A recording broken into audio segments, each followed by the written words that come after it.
What's going on, Big Blue Nation? Back at it with another New York Giants video. Excited to be back putting out more consistent videos, and now with training camp in full swing, I'm excited to talk about some numerous topics that have been alarming over the past few days, some good, some not so good.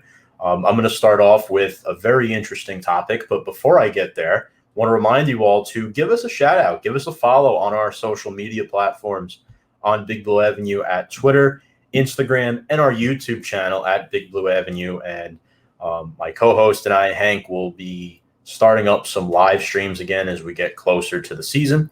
Going to put out our 53-man roster projection very shortly. I'm really excited for that. That should be a lot of fun.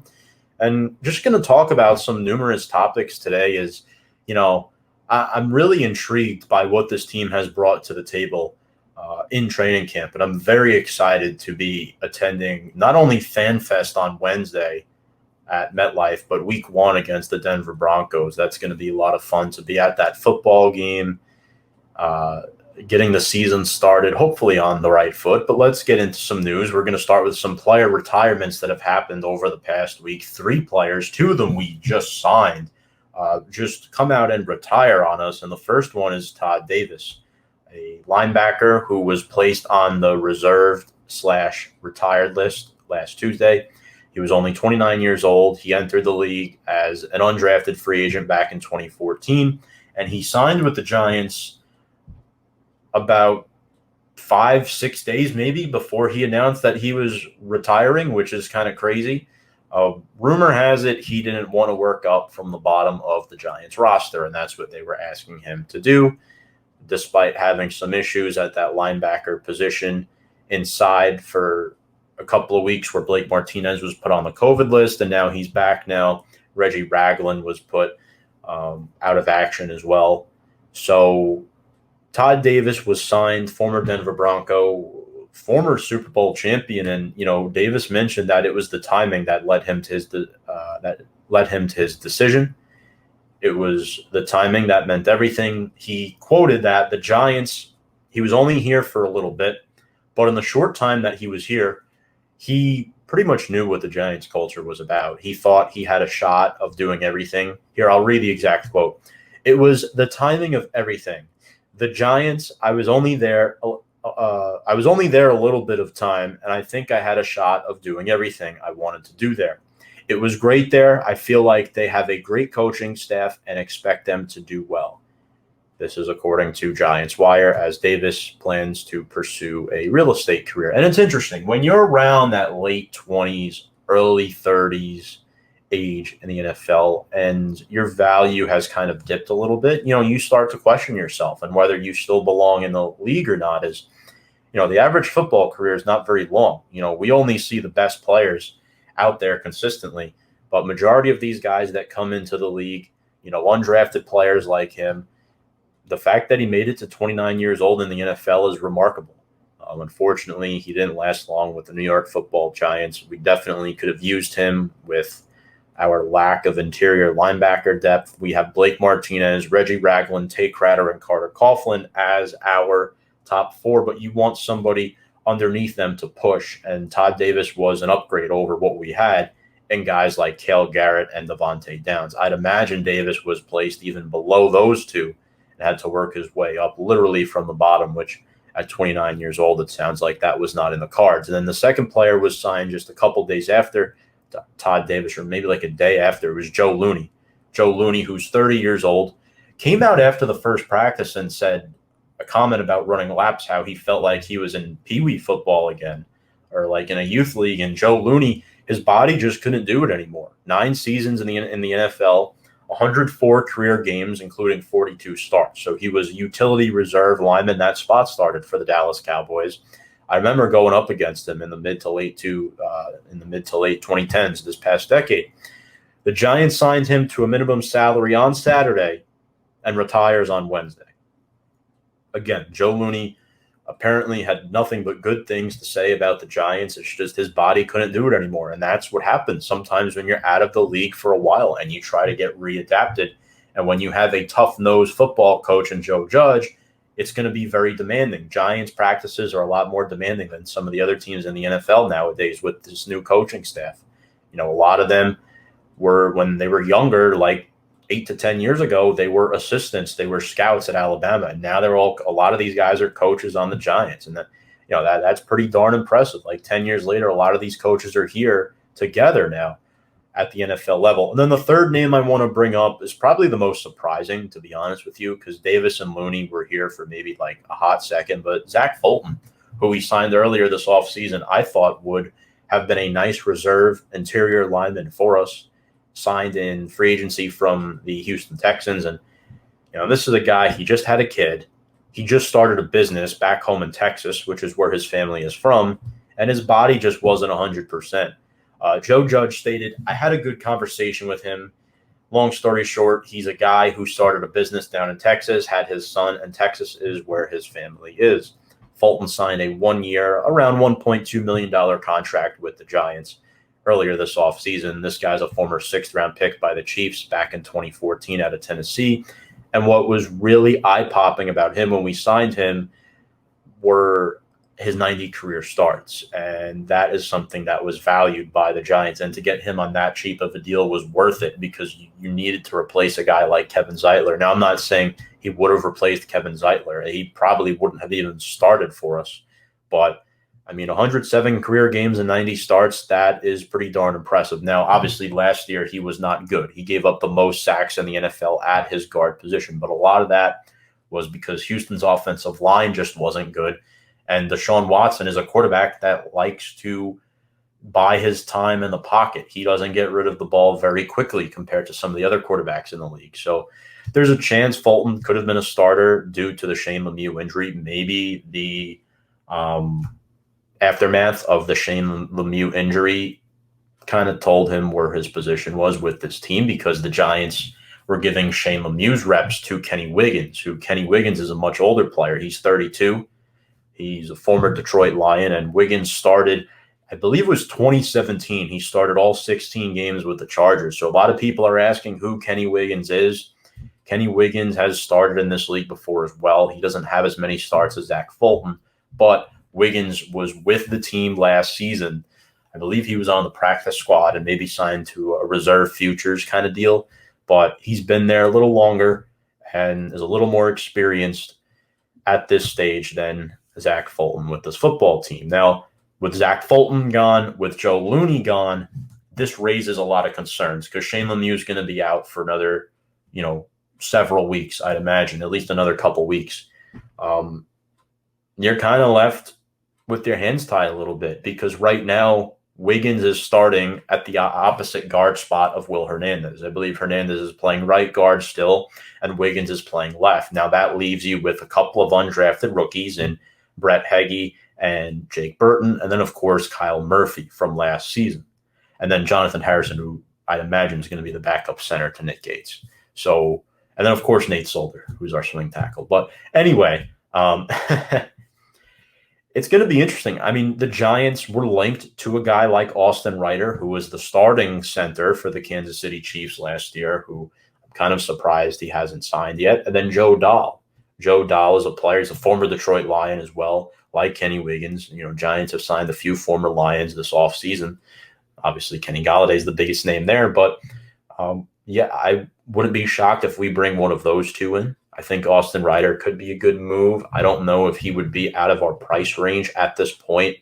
I only think Fulton's signing bonus was guaranteed. Similar situation to Joe Looney and Todd Davis. But Austin Reiter, I think, is an upgrade over both Joe Looney and Zach Fulton.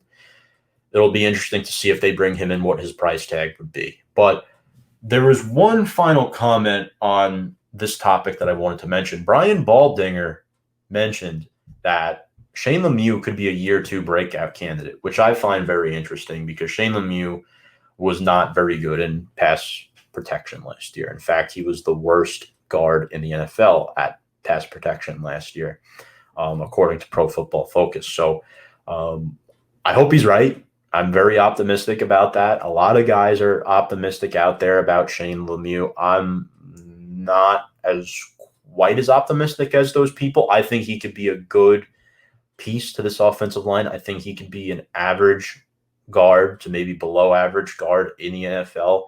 Again, we're talking about a 5th-round pick, but you got to look at guys like Rich Seubert, who was a UDFA, and he came in and made a nice career for himself with the Giants. So Nick Gates is an undrafted free agent, and he's arguably our best offensive lineman at this current point in time. So, who knows about Shane Lemieux? Hopefully I'm wrong and Brian Baldinger is right, and we could sleep happy at night and say Shane Lemieux is our starting left guard for the next, 6 to 10 years.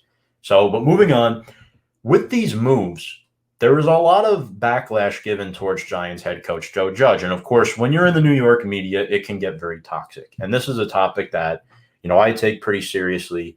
And I'm going to defend Joe Judge because I don't think any of these players retired strictly because of the strict practices that are run by Joe Judge, making players run laps, holding players accountable for their mistakes. There's a reason why so many players are brought into this football team and we've started winning again. Not to mention Joe Judge has been giving days off to people who need it. He gave a day off to Darius Slayton the other day saying, look, you're a 3rd-year guy now. You've proved what you are on this football team. You're going to, more than likely, he's going to make this roster.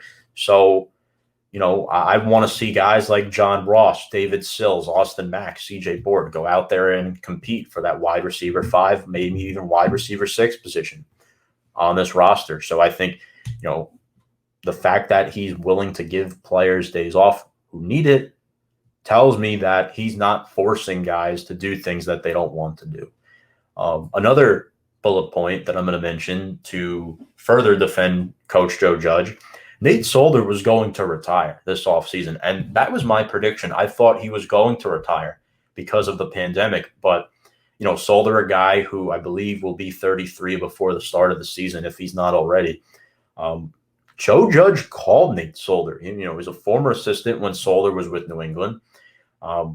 Judge called Solder and asked him to come back. Solder was planning on retiring guys this offseason. Joe Judge gave him a call. Joe Judge has always been good to him. You develop these relationships with people, and then look what happens. Now Nate Solder is back playing in the NFL for another season, and I'm happy Nate Solder is back. I mean, I would have preferred to have kept Zeitler over him to save money, but we saved more money cutting Zeitler, and we were able to restructure Nate Solder, who took a huge, steep pay cut to stay with his football team. That helped us sign Kenny Golladay, that helped us sign Adoree Jackson.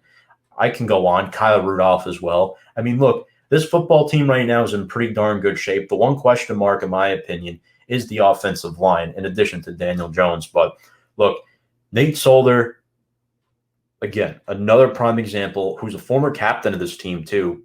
Prime reason why Joe Judge is not really in the wrong here with these players retiring. And look, this is their decision, and not saying these players are in the wrong either. They're absolutely not. They're entitled to do whatever they want is best for their health. Zach Fulton, I 100% respect his decision. While, you can be disappointed by it and hoping that Fulton, I was looking forward to seeing him hopefully not out on the field too much this year, but at least a rotational offensive lineman. All of Joe Judge's assistants are from the Alabama coaching tree. That goes unnoticed. Again, these guys have his back. Logan Ryan has his back. He actively recruited for this man. Players played for him last year. They wanted to win for Joe Judge, and the fact that we were 1 quarter away from being crowned NFC East champions should tell you something, that this team's headed in the right direction. I don't want to go back to Pat Shurmur practices or Ben McAdoo practices. I mean, look, I like Joe Judge, and I want Joe Judge to be our head coach for a very long time. And for the critics out there who are still nagging and pulling and clawing at any potential string they can get and putting Joe Judge in their mouth, I mean, it's a shame, I mean, I'm a big believer of that Joe Judge fan club. So let's drop that topic, and Joe Judge is not the reason why these 3 players retired. Other transactions with this roster, this one actually came in very recently, a few hours ago, actually. Ryan Anderson was released. I think this video will be coming out Tuesday morning, so this will have happened yesterday at that point, as he was released Monday afternoon. Ryan Anderson was released yesterday. He was placed on the non-football injury list back on July 22nd. So this was around 3 weeks ago due to a back injury. Anderson passed his physical yesterday on Monday, but then the Giants released him. And I think part of the reason why this happened was because O'Shane Ximines was taken off the PUP list. Look, this guy, Ryan Anderson, I didn't have extremely high expectations for him when we signed him.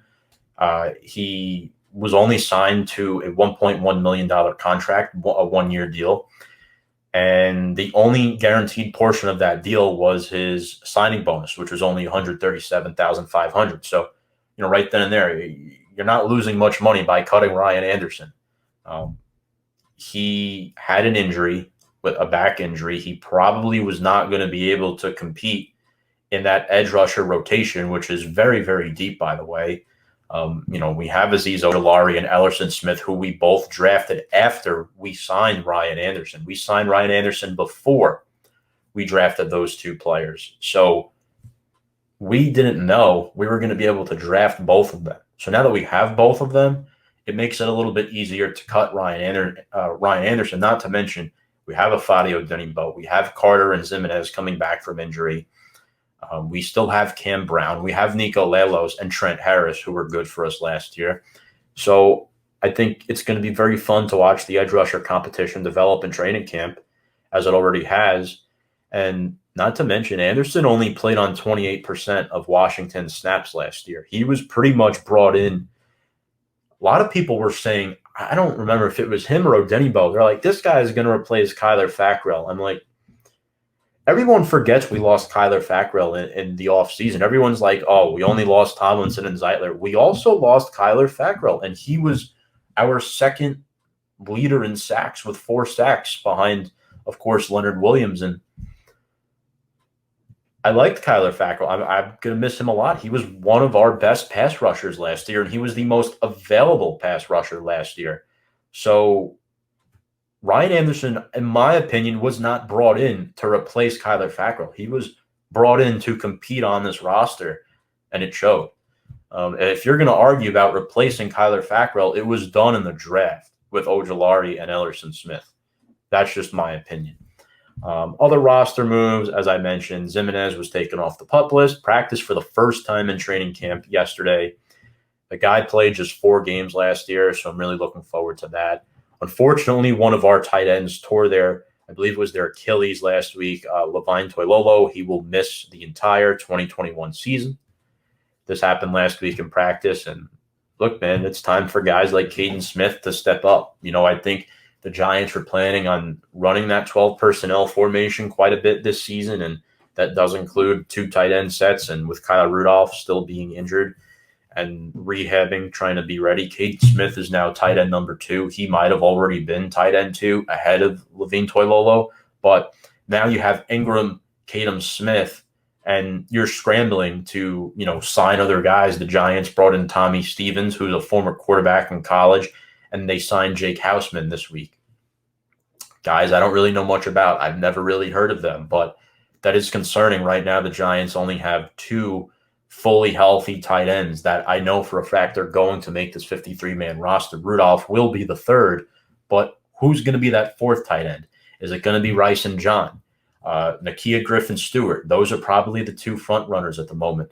I believe we released Nate Whiting. I don't think he's on the roster anymore. So now you're really digging deep into this tight end depth chart to try to find a temporary tight end 3 for these preseason games. And that's going to be interesting to see who wants it. Who wants that tight end 4 spot? Do the Giants now with this injury lean towards keeping maybe an extra wide receiver instead of keeping 4 tight ends? Because we know the wide receiver pool is very deep. The tight end pool is not anymore. It was deep when Toilolo was healthy. We had 4 good tight ends.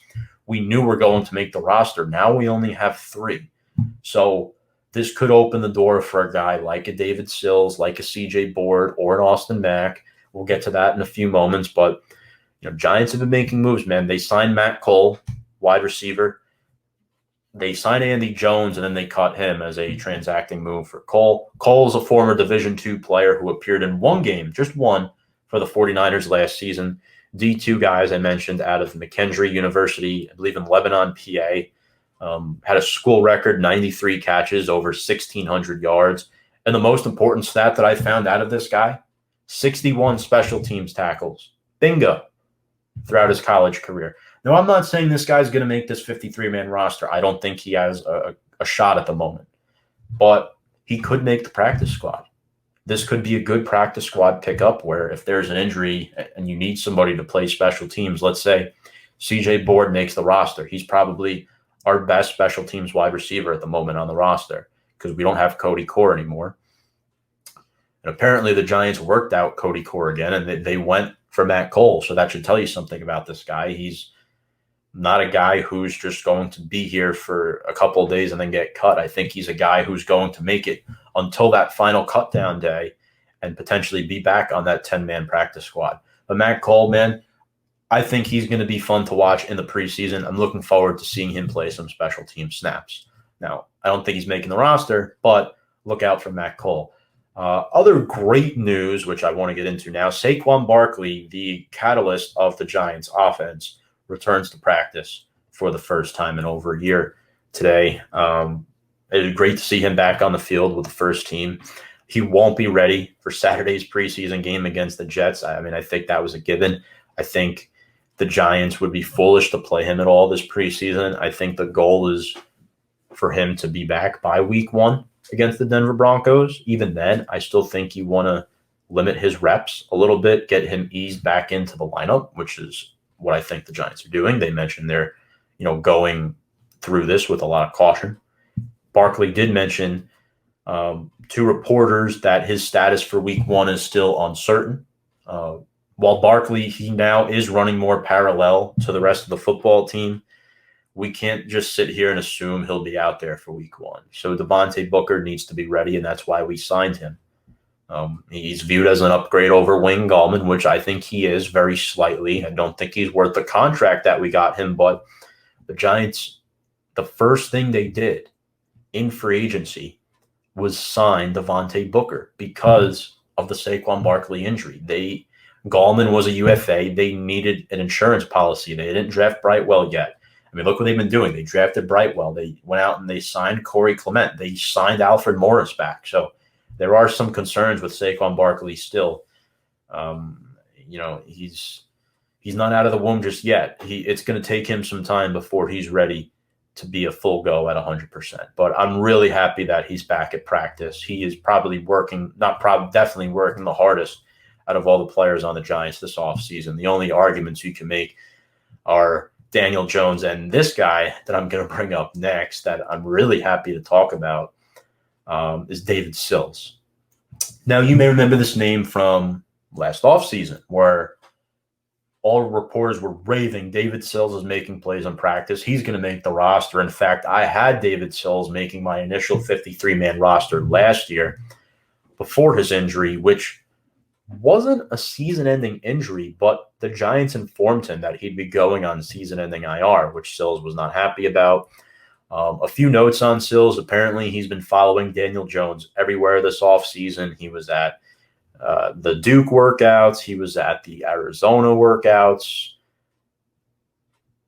I like it. I mean, Sills, he's scoring touchdowns against first-team DBs in training camp. It's not like he's doing this against third, fourth-string guys. He scored a touchdown on a Dory Jackson on Logan Ryan. That's impressive, especially with his big frame at 6'4". This is a former quarterback at West Virginia who has chemistry with Daniel Jones. Sills earned Jones' trust, not just this offseason, last offseason, a year ago. Sills moved in with his sister and brother-in-law in Charlotte, 8 minutes away from Daniel Jones' home. And they've worked out for 10 or more times per week for 10 consecutive weeks. So, that's awesome to see. And Judge on Sills mentioned wherever Daniel is, he was going to be there and catch passes, referring to David. That's someone who you can tell is really invested in himself to get every shot that he has. And again, this is the player I am most excited to watch on Saturday night against the Jets. I think he's going to be – we're not saying David Sills is getting first-team reps because we'd be silly to say that that's true at this moment. But he's a rep stealer. He will get in line in practice. He'll jump ahead of other guys and steal some reps. If your relationship is really good with your quarterback, that should be a good plus sign. By no means is he a lock. Absolutely not, especially with the wide receiver depth that we have. But right now, he's knocking on the door, and guys like Dante Pettis and John Ross are not as secure as we once thought they were. I think these 6 wide receivers, if we had to make a decision right now, would be Galladay, Shepard, Slayton, Toney, Ross, and Sills. Sills would be my 6, potentially my 5 right now. I think Sills has already jumped Dante Pettis, who I think is now the most at risk, which is crazy because last year when we signed Dante Pettis, we needed wide receivers. We were talking about, how many good plays this guy is making. Last year we only had Shepard and Slayton. Tate wasn't doing much, and Pettis was a nice surprise.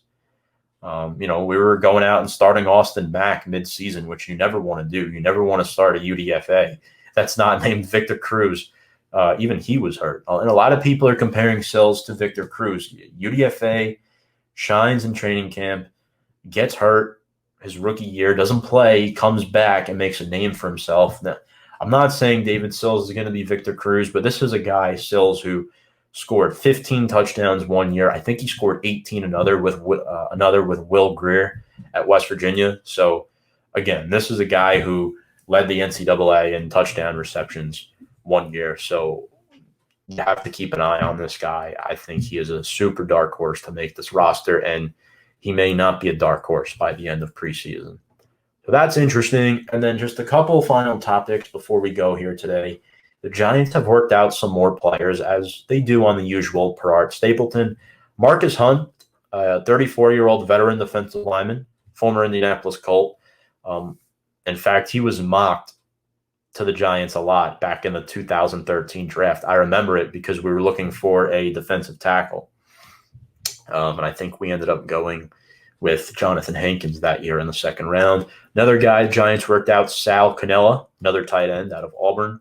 And then a local kid from Bergen Catholic High School. I believe we worked out another Bergen Catholic kid, Frankie Feaster, a couple months back toward rookie mini camp. But Daniel DeLorenzi was worked out. He is a defensive lineman / outside linebacker. That's what he's listed as. And, it'll be interesting to see if either of those 3 guys make some noise. Marcus Hunt, veteran defensive tackle. I mean, we'll see. These might just be simply workout players that nothing comes of. But I'm looking forward to our first preseason game against the New York Jets. I'm looking forward to FanFest on Wednesday. I'm really excited to see Daniel Jones in that first preseason game against the Jets. Hopefully, Barkley continues to rehab well and get more practice time and more reps and be ready for week 1. I'm really excited to see what this wide receiving core has to offer. I don't know what the status of Kenny Galladay is. I know he got hurt. Hopefully he's available to see some action in preseason. But until then, folks, hope you all have an awesome day ahead, awesome week ahead. Make sure to click the thumbs up button below, like this video, give us a comment, subscribe to the channel, share this podcast with your friends, family. We're going to put out some more videos shortly. I'm going to do my 53-man roster projection very soon, so make sure to stay tuned for that. But until then, you're watching another episode of Big Blue Avenue. Thank you all very much. Have a good one.